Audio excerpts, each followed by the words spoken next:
try the reversing protocols or the alignment techniques, so that you can actually manage to get through them, because that can be really challenging.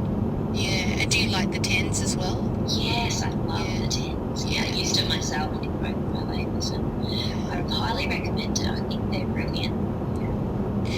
What sorts of things does OMP recommend for breech presentations then, sort of knowing at the end stage of your third trimester you've got a breech baby? Are there specific techniques that they encourage you to try?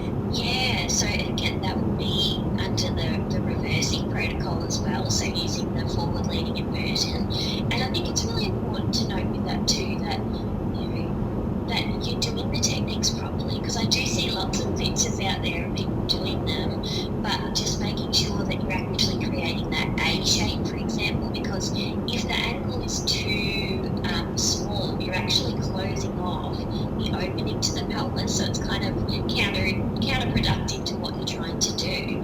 So you want to be doing the forward leading inversion and the pelvic floor relaxer at the same time if you can, and it doesn't mean that you have to do the 15 to 20 minutes all in one go. You might just be doing that for, say, a minute a few times throughout your day until you get to that 15 to 20 minutes, because it can be a long time to be in that position for, especially when you're pregnant, and making sure you're doing it safely with someone at home, of course, and if you have high blood pressure or reflux, to avoid it. But I would recommend, the reversing protocols, and also adding in the alignment techniques as well. So making sure all of those soft tissues are nice and balanced, so that bub can rotate into that head down position. And I was actually reading something the other day that when you combine the evidence around the postural techniques like these balancing techniques